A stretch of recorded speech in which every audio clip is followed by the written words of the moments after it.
wabarakatuh. Anak-anakku semua, alhamdulillah kita bersyukur kepada Allah Subhanahu wa taala karena pada hari ini kita berjumpa kembali dalam rangka melanjutkan materi perkuliahan kita pendidikan agama Islam. Pada pertemuan yang lalu kita telah berbicara mengenai proses kejadian Adam dan anak cucunya. Dan pada hari ini kita masuk pada materi eksistensi dan martabat manusia. Dalam pembahasan ini kita terlebih dahulu membahas tentang kelebihan manusia dibanding dengan makhluk yang lain. Hal ini didasarkan pada firman Allah Subhanahu wa taala di dalam surah Al-Isra ayat 70. Allah berfirman, A'udzubillahi minasyaitonirrajim, Bismillahirrahmanirrahim. Walaqad karramna bani Adama wa hamalnahum fil barri wal bahri wa razaqnahum min thayyibati wa fadalnahum ala katsirin mimma khalaqna tafzila. Dan sesungguhnya telah kami muliakan anak Adam. Kami angkut mereka di daratan dan di lautan. Kami beri mereka rezeki dari yang baik-baik. Dan kami lebihkan mereka dengan kelebihan yang sempurna atas kebanyakan makhluk yang telah kami ciptakan. Jadi pada ayat ini dapat dipahami bahwa manusia adalah makhluk ciptaan Allah yang sangat berbeda dengan makhluk yang lain di alam semesta ini. Ia memiliki karakter khas, dan bahkan dibanding dengan makhluk lain yang paling mirip pun. Seperti misalnya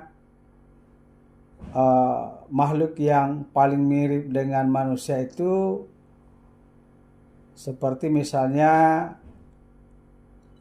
simpanse atau yang biasa kita kenal dengan orang hutan. Ya. Meskipun ada kemiripan dengan manusia, tapi manusia itu memiliki kelebihan yang banyak dibanding dengan simpanse itu. Ya.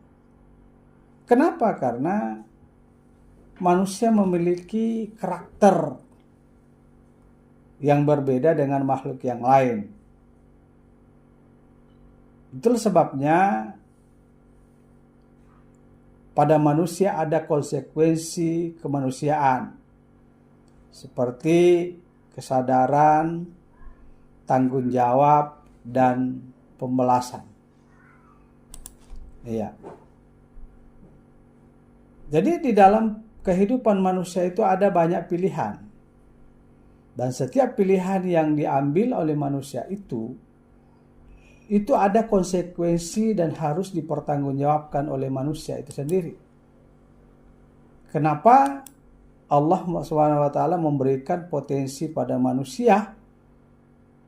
Dengan potensi akalnya itu bisa membedakan mana yang baik, mana yang buruk, mana yang pantas, mana yang tidak pantas.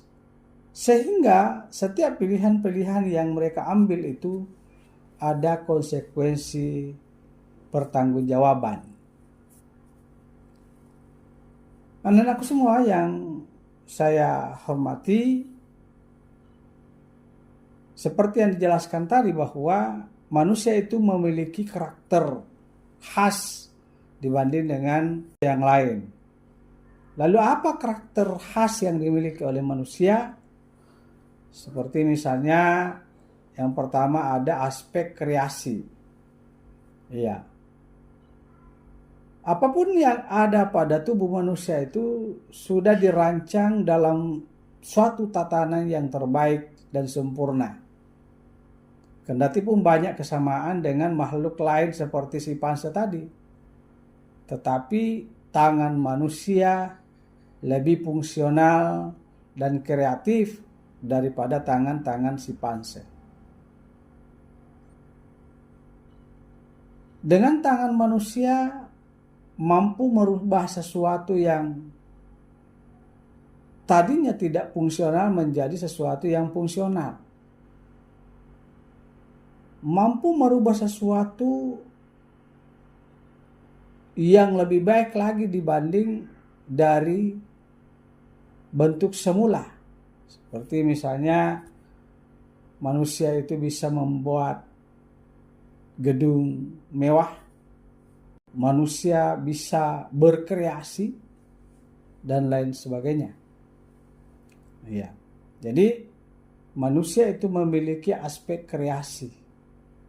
Ya, dengan inovasi, dengan kemampuan yang dimiliki oleh manusia itu dia mampu merubah sesuatu menjadi yang lebih baik, sesuatu yang tadinya tidak berfungsi menjadi sesuatu yang memiliki fungsi yang lebih baik daripada sebelumnya. Ya. Tapi simpanse tidak memiliki potensi kreatif seperti itu. Makanya simpanse itu hidupnya di hutan dan dia tidak pernah berpikir ingin merubah dirinya menjadi yang lebih baik. Menjadi lebih baik dibanding dengan sebelumnya. Hal ini ditegaskan oleh Allah Subhanahu wa taala di dalam Al-Qur'an, laqad khalaqnal insana fi ahsani taqwim. Sungguh aku, kata Allah Subhanahu wa taala, telah menciptakan manusia dalam bentuk yang sebaik-baiknya. Jadi makhluk yang diciptakan oleh Allah yang sempurna. Tidak ada kesempurnaan melebihi daripada kesempurnaan ciptaan Allah, yaitu manusia. Semua terukur. Semua sudah didesain dengan serapi mungkin. Tangannya, kakinya, organ tubuh yang lainnya itu bersesuaian. Oleh karenanya di dalam ajaran agama kita melarang kita untuk melakukan perubahan terhadap tubuh manusia itu dengan melakukan operasi plastik. Kenapa? Karena itu Allah sudah merancang dengan sebaik-baiknya, sesuai dengan fungsi dan manfaatnya. Tangan itu coba kita perhatikan, tangan kita yang memiliki tugas dan peran yang sangat besar di dalam kehidupan kita. Didesain dengan sedemikian rupa, dengan sebaik-baiknya. Tangan kita memiliki jari-jari. Dan di setiap jari-jari kita ada persendian. Kenapa Allah memberikan persendian? Agar supaya tangan ini bisa dipergunakan untuk memegang erat terhadap sesuatu. Jika seandainya, coba kita berpikir, jika seandainya tangan ini tidak ada persendian, maka sulit untuk kita memegang sesuatu yang kecil. Sama dengan lengan kita. Lengan kita ada persendian. Dengan persendian itu bisa kita mengatur tentang jarak pendeknya jangkauan tangan itu sendiri.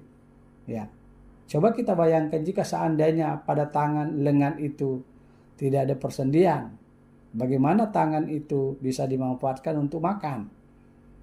Tidak bisa tepat pada mulut. Tapi karena ada persendian, maka tangan itu bisa mengukur sejauh dan sependek yang kita inginkan. Kemudian yang kedua, ada aspek ilmu. Ya, jadi hanya manusia yang memiliki kemampuan untuk lebih memahami hakikat alam di sekelilingnya. Pengetahuan hewan hanya terbatas pada naluri dasarnya atau instingnya yang tidak dapat dikembangkan melalui pendidikan dan pengajaran. Jadi manusia menciptakan peradaban yang terus berkembang. Dengan ilmu manusia, ya, bisa mengembangkan dirinya ke arah lebih sempurna dibanding dengan sebelumnya. Dengan ilmu pengetahuan, manusia bisa merubah alam ini, ya, untuk kepentingan dirinya. Ya. Dengan ilmunya, manusia bisa menjelajahi angkasa raya dan seterusnya. Tapi hewan tidak. Coba kita lihat ayam. Ayam itu di dalam mengais rezekinya untuk kebutuhan hidupnya dengan bercakar tanah untuk mencari makanan. Tidak pernah berpikir bagaimana mencari cara lain untuk mencari makanan dan seterusnya. Kenapa? Karena mereka tidak diberikan ilmu pengetahuan oleh Allah Subhanahu wa taala. Ya. Ingat ketika Allah Subhanahu wa taala di dalam Al-Qur'an surah Al-Baqarah ayat 30, Allah Subhanahu wa taala berfirman, "Wa 'allama Adama al-asma'a kullaha, tsumma 'aradahu 'alal malaikati faqala anbi'uni bi asma'i haula in kuntum shadiqin." Dan ingat, ya, dan dialah Allah yang mengajarkan kepada Adam nama-nama benda seluruhnya. Kemudian mengemukakannya kepada para malaikat, lalu berfirman, "Subhanaka la ilma lana illa ma 'allamtana innaka antas samiul alim." Jadi dialah Allah yang mengajarkan kepada Adam nama-nama benda seluruhnya. Kemudian mengemukakannya kepada para malaikat, lalu Allah berfirman, "Sebutkanlah kepadaku nama-nama benda itu jika kamu memang benar." Jadi hal ini diceritakan di dalam beberapa riwayat bahwa ketika Allah Subhanahu wa taala ingin menciptakan Adam, lalu para malaikat protes kepada Allah, "Ataj'alu fiha ma yufsidu fiha wa yasfikud dima wa nahnu nusabbihu bihamdika wa nuqaddisu lak qala inni a'lamu ma la ta'lamun." Kata malaikat kepada Allah, "Apakah Tuhan ingin menciptakan makhluk yang namanya manusia yang pekerjaannya hanya menumpahkan darah satu sama lain? Ya. Bukankah kami ini tidak cukup engkau ciptakan untuk nahnu nusabbihu bihamdik wa nuqaddisu lak?" Hanya kau ciptakan untuk bertasbih kepadamu. Ya. Dengan bertasbih kami membenarkanmu dan seterusnya. Ya. Bukankah kami ini tidak cukup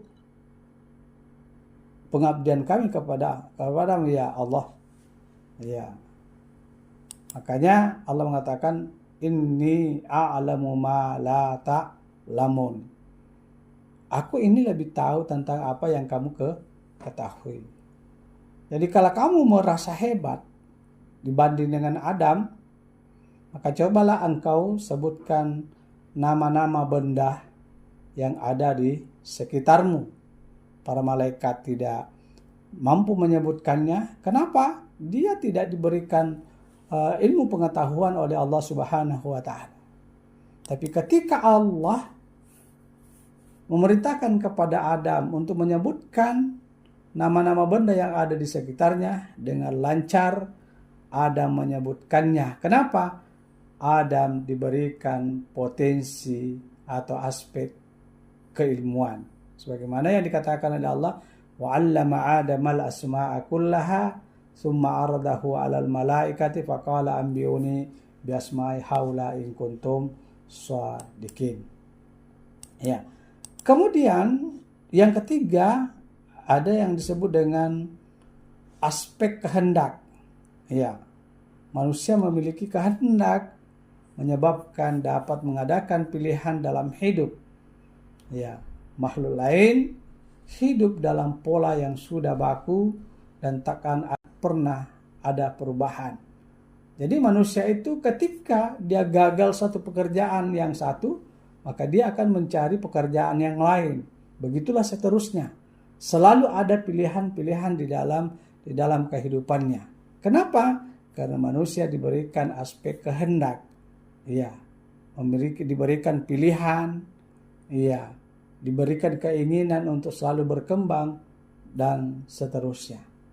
Berbeda dengan makhluk yang lain, hanya diberikan pola yang sudah baku dalam kehidupannya, dan ketika dia sudah pola hidupnya seperti itu, dia tidak akan berubah pola itu sampai kehidupannya berakhir. Berbeda dengan manusia, dia akan selalu mencoba dan seterusnya. Kemudian yang keempat, aspek akhlak. Jadi manusia adalah makhluk yang dapat dibentuk akhlaknya. Jadi ada manusia yang sebelumnya baik, tapi karena pengaruh lingkungan tertentu dapat menjadi penjahat. Demikian juga sebaliknya. Ada orang yang tadinya dia adalah jahat, membuat odar, dan lain sebagainya. Tapi karena dia ditempa, dia dididik, dia dibina dan seterusnya, dia akan menjadi manusia yang berakhlak. Ya. Jadi ada perubahan pola di dalam kehidupan manusia itu sendiri. Iya. Karakteristik manusia menurut Muhammad Daud Ali. Ya. Muhammad Daud Ali mengatakan bahwa manusia itu memiliki karakter, ya, sebagaimana yang tadi dikatakan, yang pertama adalah memiliki karakter makhluk yang paling sempurna. Laqad khalaqnal insana fi ahsani taqwim. Kemudian manusia memiliki potensi imania. Ya, artinya bahwa ketika ruh dipertemukan dengan jasad di dalam rahim ibu, ruh itu ditanya oleh Allah, alastu bi rabbikum? Qalu bala syahidna. Apakah engkau mengakui bahwa aku ini adalah Tuhanmu? Maka ruh pada waktu itu mengatakan bala syahidna. Ya. Kemudian manusia diciptakan untuk mengabdi kepada Allah Subhanahu wa taala sebagaimana firman-Nya, wa ma khalaqtul jinna wal insa illa liya'budun. Manusia dan jin tidak diciptakan oleh Allah kecuali hanya beribadah kepada Allah Subhanahu wa taala. Artinya bahwa segala aktivitas manusia itu harus bernilai ibadah. Harus bernilai ibadah. Caranya agar setiap aktivitas itu bernilai ibadah, maka setiap aktivitas yang kita lakukan itu harus didasarkan dengan iman kepada Allah, harus didasarkan niat yang baik hanya kepada Allah Subhanahu wa taala. Ya. Kemudian yang selanjutnya, manusia diciptakan sebagai khalifah. Jadi tidak ada makhluk yang lain diciptakan oleh Allah sebagai khalifatan fil ardh. Sebagaimana firman Allah dalam Al-Qur'an, wa isqala rabbuka lil malaikati inni ja'ilun fil ardi khalifah. Ingatlah ketika Tuhanmu berfirman kepada para malaikat, sesungguhnya aku hendak menjadikan seorang khalifah di muka bumi ini. Kemudian, bagaimana khalifah itu dan apa tugas-tugasnya? Secara harfiah, khalifah itu mengandung arti pengganti, yaitu pengganti kedudukan yang ditinggalkan oleh pendahulunya. Pada umumnya, kata khalifah itu digunakan untuk menyebut pemimpin pemerintahan dan kepala negara yang menjelaskan Islam. Jadi misi kekhalifahan ini pada hakikatnya dibebankan kepada manusia. Sebagaimana firman Allah Subhanahu wa taala di dalam surah Al-Baqarah ayat 30 yang telah disebutkan Allah di dalam Al-Qur'an, wa isqala rabbuka lil malaikati inni ja'ilun fil ardi khalifah qalu ataj'alu fiha ma yufsidu fiha. Ya. Kemudian menurut sebahagian ulama, ayat ini menunjukkan fungsi khalifah yang luas, baik berkaitan dengan kepemimpinan terhadap sesama manusia maupun pengelolaan terhadap alam dan lingkungan.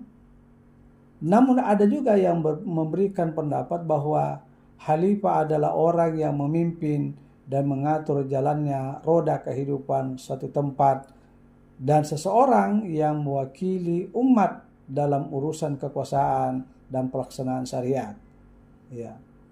Tercatat di dalam sejarah bahwa sebutan khalifah pertama kali diberikan kepada Abu Bakar As-Siddiq selaku khalifah pertama pengganti Rasulullah SAW sebagai kepala negara, dan berikutnya Umar bin Khattab, kemudian Utsman bin Affan, dan Ali bin Abi Thalib.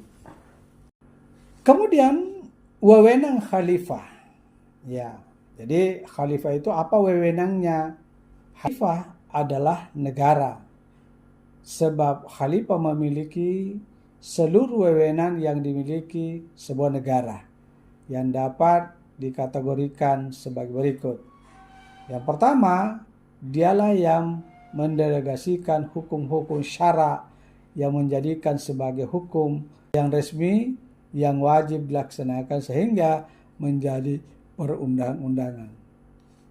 Ya.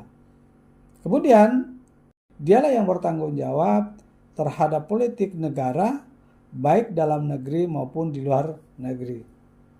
Dialah yang menguasai kepemimpinan militer dan berhak mengumumkan perang, membuat perjanjian.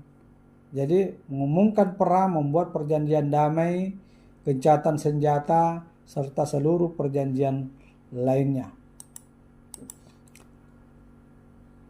Dialah yang memerintahkan, menolak, dan seterusnya. Jadi ada banyak hal yang berkaitan dengan tugas-tugas kekhalifahan. Sekarang itu yang saya dapat sampaikan pada kesempatan ini. Silakan anakku semua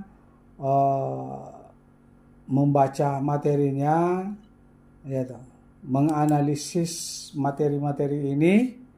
Kemudian kalau ada hal yang mau ditanyakan, silakan ditanyakan melalui chat pada video ini. Ya, saya kira itu demikian yang saya sampaikan. Lebih dan kurangnya mohon dimaafkan. Assalamualaikum warahmatullahi wabarakatuh.